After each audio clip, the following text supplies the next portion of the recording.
Hey, what's up guys? Peter here. Been a while since we've done a vlog video like this. Glad to be back.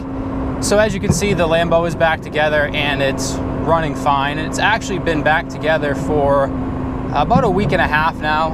I actually posted those videos of me changing the oil pressure sensor. I actually posted them like a few weeks after I was done. But yeah, the car's back together, it's running fine. And today I figure it would be a good time to do a video for you talking about why I choose to work on this car. So why do I choose, hold on a sec.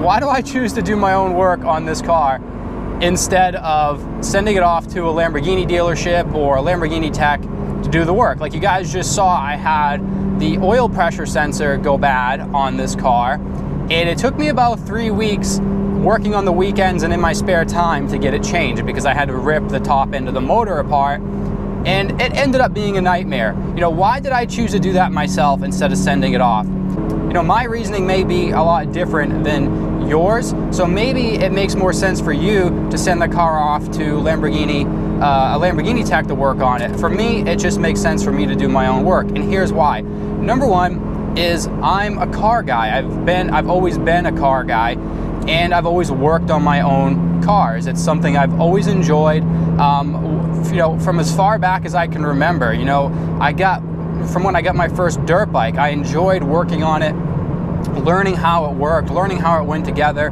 And when something went wrong on it, I enjoyed learning how to fix it. And this goes back to as far back as I can remember.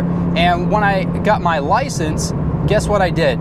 I was modifying my cars. My first car was actually a 92 Ford Taurus, and I riced out the fuck of that thing. I'll post a picture here if I can find one, but I riced the fuck out of that thing. This was like in the Fast and Furious era, and I wasn't cool enough to have a Fast and Furious worthy car. I had actually had a purple Ford Taurus, and everyone else had like Eclipses and stuff like that.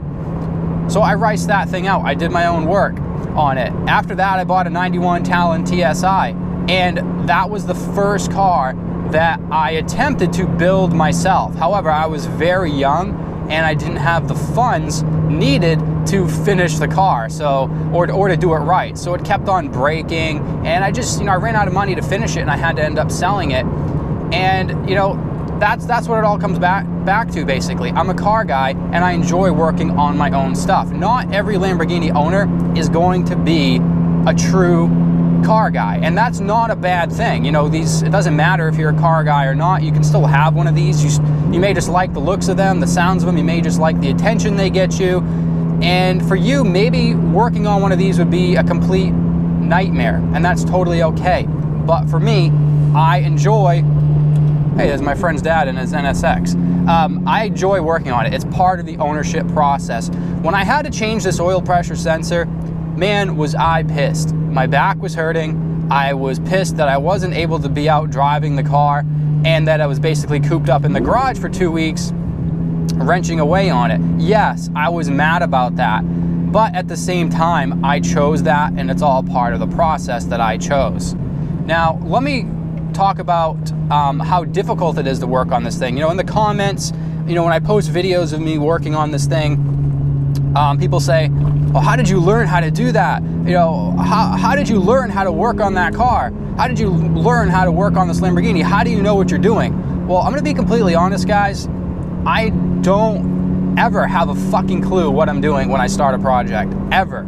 And that goes for cars, it goes for business. You basically learn as you go. You know, when I learned about this oil pressure sensor needing to be changed, I basically weighed a couple different options, and I do this every time. And it doesn't matter what car it is, any car that I own, I always think about these two options. Number one, does it make more sense for me to work on the car myself, or does it make more sense for me to have someone else do it?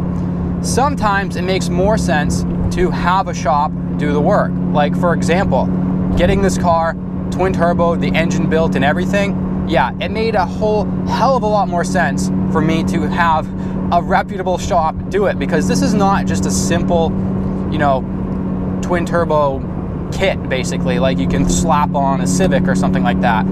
The tuning software that's involved, or the stuff that's involved with getting these cars to run right, tuning them, and stuff like that, the amount of R&D that goes into these kits is a lot, and it's a massive undertaking that I personally would not want to undertake. If I was to build this engine myself, twin turbo it, and learn how to do it, it would probably take me 5 fucking years, okay? So it make more sense for me to have a shop do this car, when it comes to the twin turbo. But if something like goes bad, like a part, and it's gonna take me a couple weeks to fix it, by all means, you better believe that I'm gonna be doing it myself, because it doesn't make sense for me to load up the car in my trailer, tow it down to the shop with my Duramax, drop it off.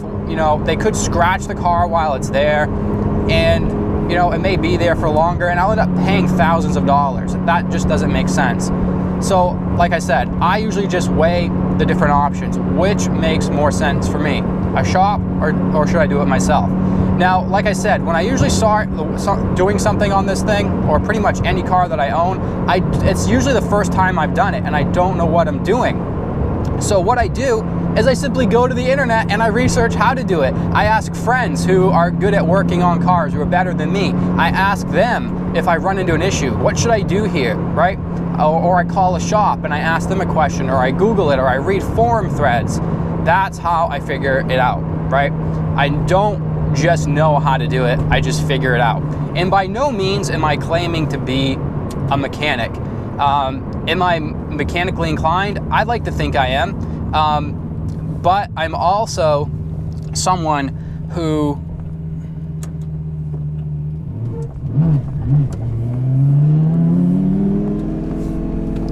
hold on here, we're gonna lose traction.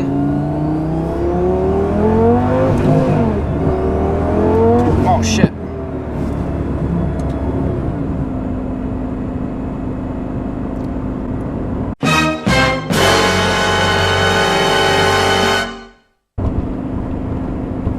Cop right there, and I don't know why he's not pulling me over. I see brake lights. I was literally just doing 70 in a 35, trying to break the tires loose for you guys, and there was a state trooper right there. And I'm so glad maybe he is turning around, I don't know. But I don't think he had his radar on because my Valentine didn't go off. All right. So I'm gonna wrap this video up. Hopefully that cop doesn't turn around. But I just wanna end with saying that, hey, if you guys have something, if you have one of these cars or any car and something breaks on it, if you gotta do if it needs maintenance, don't be afraid to dig into it yourself, and just know that there's always a first time for everything. Don't expect that I know what I'm doing every time I dig into this thing. And don't expect for you to know what you're doing when you start working on your own car. It's just something that you just have to take your time with. You have to be patient. You have to be extremely patient, take your time. And if something doesn't look right to you when you're putting it back together, take your time, step back, and really think about it. Sometimes if a particular one little bolt doesn't look right to me, if one little tiny thing like a bolt doesn't look right to me, I may obsess over that one bolt for 2 days, researching the heck out of it, making sure that it's gonna be okay. So when I put this thing back together, I don't have to rip it all back apart, to fix any issues after I'm driving it. Now, as far as hurting the value of the car, doing the work myself, some people say I'm hurting the value because I don't have service records, basically. Well, if that's the truth, then I really don't care. I didn't buy this car for someone else. I didn't buy it as an investment. I didn't buy it for the next owner, okay? I bought it for myself. I didn't buy it for someone else. So I'm doing the work on the car because it saves me money, and I also enjoy it. So if someone in the future, when I decide to sell it, decides not to buy it because of that, well, oh well, that doesn't matter to me. Like I said, it all comes down to why I bought the car. I bought it for me, not for an investment or for a future owner. So that's it, guys. That's my reasoning behind why I choose to work on my own twin turbo Lamborghini Gallardo.